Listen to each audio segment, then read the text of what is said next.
Saudara-saudari terkasih, apakah saudara sudah memulai hari ini dengan penuh sukacita dan punya niat untuk berbuat baik, meskipun kecil?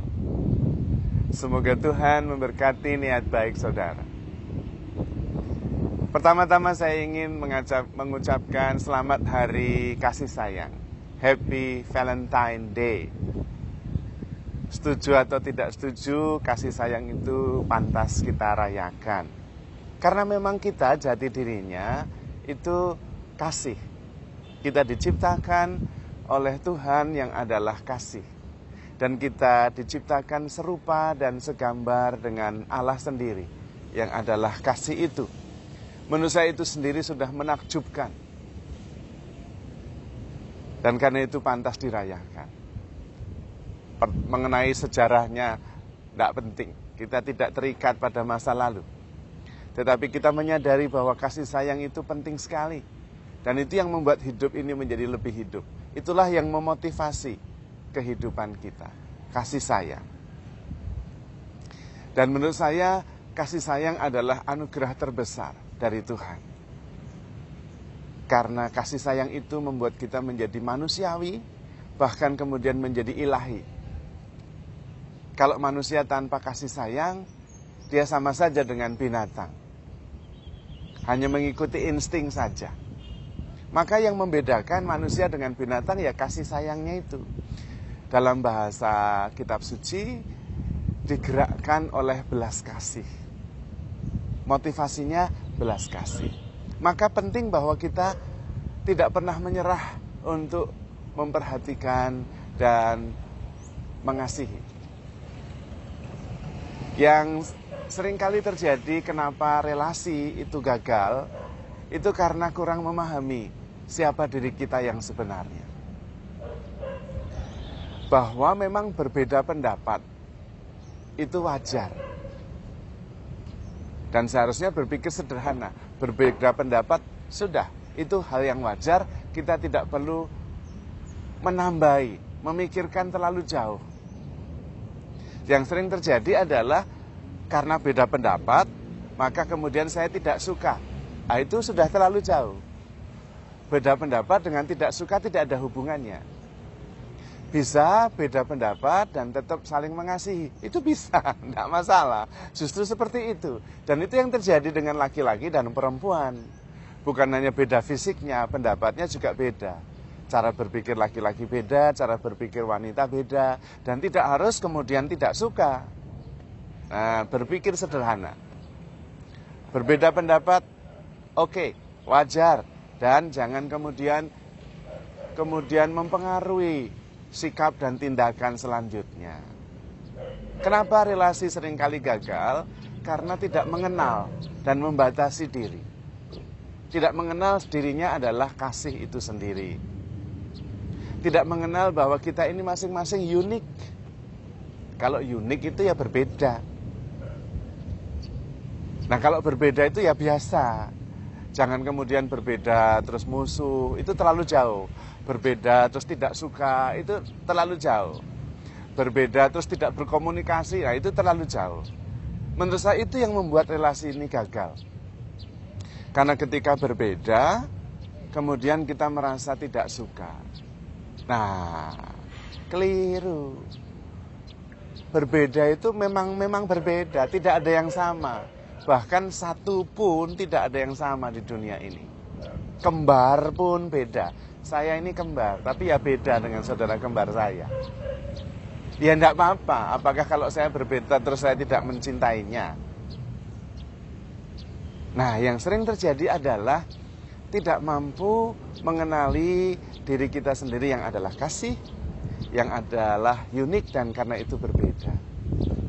Kalau mengenal bahwa berbeda, tidak apa-apa, menerima diri, menerima yang lain, dan menghargai bahwa berbeda. Dan karena berbeda justru kita makin kaya. Yang sering terjadi itu kita mengharapkan bahwa kita selalu diterima, dimengerti. Yaitu harapan yang tidak realistis. Dan karena itu relasi banyak yang gagal. Menurut saya, relasi itu justru yang real, yang unik, yang berbeda, dan kemudian tetap saling menghargai. Saya membayangkan kalau saya mempunyai sahabat yang terus-menerus menepuk-nepuk bahu saya, oh kamu bagus, dan sebagainya. Good. Menurut saya justru relasi saya dengan dia tidak sungguh-sungguh kaya. Karena dia hanya menerima saya yang sekarang. Padahal saya masih bertumbuh, saya bisa menjadi lebih baik lagi. Nah, kalau hanya afirmasi yang sekarang saja, saya tidak merasa tertantang untuk menjadi pribadi yang versi terbaik saya. Nah, sudah beres. Malah kemudian saya khawatir kalau kemudian saya bertumbuh, nanti teman saya gimana? Dan membosankan kalau hanya menyetujui terus apa yang sedang saya lakukan. Perlu bahwa saya bertentangan, berbeda, ditantang supaya saya sendiri terus maju. Tetapi jangan berhenti memperhatikan. Never stop caring. Nah, beda boleh. Yang sering terjadi kenapa relasi gagal adalah kemudian berhenti perhatian, berhenti mengasihi. Karena berbeda, karena tidak setuju. Kemudian malas. Setiap kali saya ngomong tidak didengarkan, malah dihakimi, sudahlah, mendingan saya tidak ngomong saja. Oh, bahaya itu. Karena kemudian komunikasi berhenti. Dan kemudian muncul rasa malas berkomunikasi. Dan kemudian tidak terjadi pertumbuhan. Masing-masing berpegangan pada masa lalunya. Bahwa saya berbicara tidak didengarkan, malah dihakimi, dan selalu beda pendapat. Nah, kalau beda pendapat itu ya enggak apa-apa. Kalau sama semua terus gimana? Tidak terjadi yang namanya communal discernment, penegasan bersama. Nanti kemudian kita kalau salah jalan ya salah semuanya. Mengasihi tetap mengasihi, never stop caring, meskipun beda pendapat. Itu biasa. Dan karena beda pendapat maka bisa kemudian duduk tenang dan kemudian bisa tetap memperhatikan satu sama lain. Kuncinya justru never stop caring.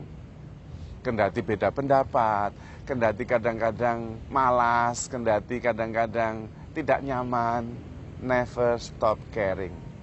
Karena beda pendapat dengan berhenti memperhatikan itu dua hal yang berbeda. Karena itu dalam janji perkawinan dikatakan saya akan tetap mencintaimu. Dalam untung, malang, sehat, sakit, beda pendapat atau sama pendapat tetap mencintai. Karena dua hal yang berbeda dan bisa. Karena itu beda pendapat silahkan berargumen. Tetapi tetap memperhatikan, tetap menghargai. Nah, kesulitannya adalah kalau beda pendapat kadang-kadang cara mengungkapkan perbedaannya menyakitkan. Nah, itu keliru.